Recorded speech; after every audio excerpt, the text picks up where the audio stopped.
Today, I want to talk about being authentic in your relationships.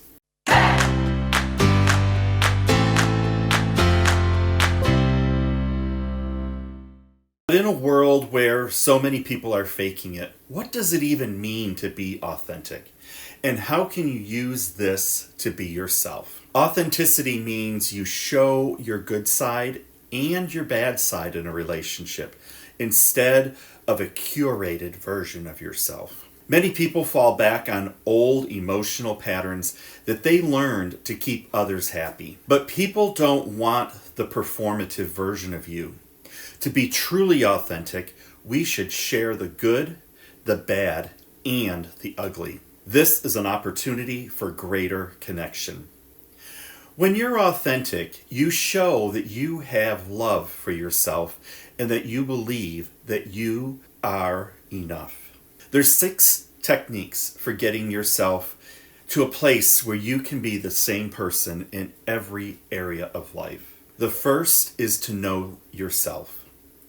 Being authentic starts with knowing who you are and being in touch with yourself in the moment. Self-reflection is your head start into an authentic life. Authenticity starts in the gut. Can you trust yourself? We all need outside advice and guidance every once in a while, but spend some time alone assessing what would be best for you, your energy, your time, and your interests. Take the time to get in touch with your wants and needs, because in the end, you cannot do right by others if you can't do right by yourself. The second is to be kind. Authenticity doesn't mean expressing how you feel in a way that's hurtful or judgmental. Authenticity is a tricky issue. Some people use it as an excuse to treat other people badly.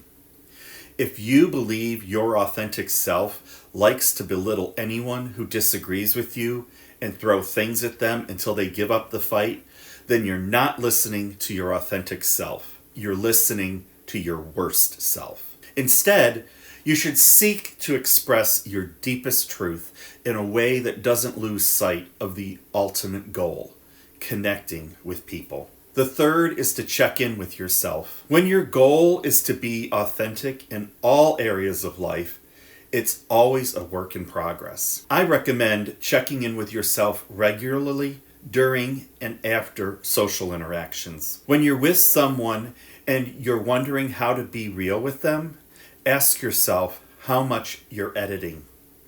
Ask yourself what's going on in your head that's not coming out of your mouth. At the end of the day, take an inventory of how you felt and whether you were fully yourself. If there's a discrepancy, inquire about what it was and how you can show up authentically the next day.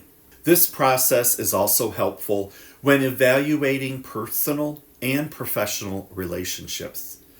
The answer you find when you look inside will tell you whether you should stay or run for the hills. 4.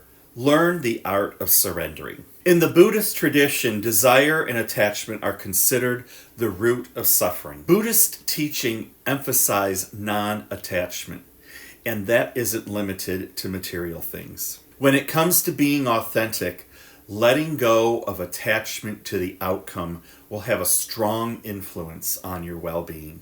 People are often so scared of what might happen if they show their real, authentic self to other people that they hide it and try to be someone they are not. You can't control what others think of you.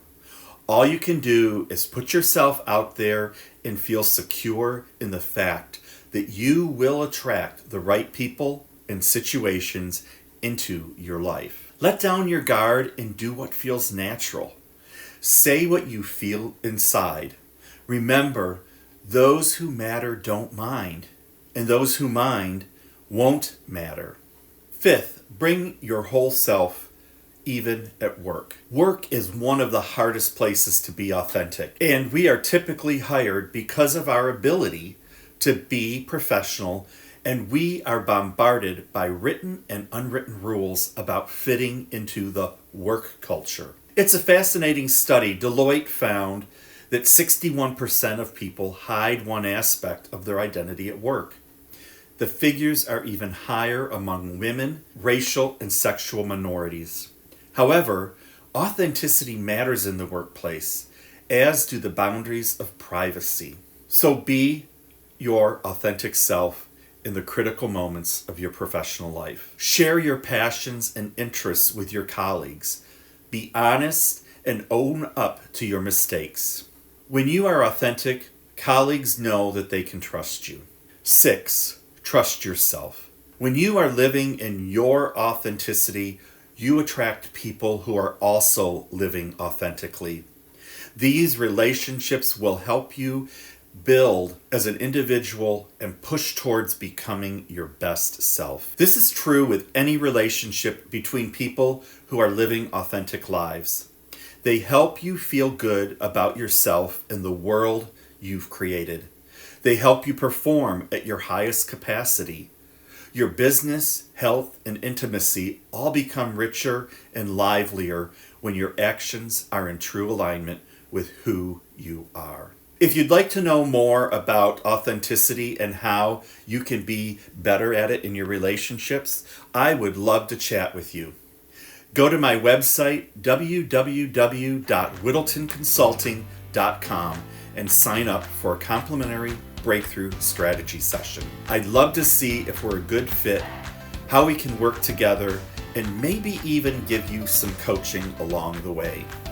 Again, that's www.whittletonconsulting.com. And while you're here, go ahead and subscribe by hitting that notification bell below. I look forward to speaking with you soon.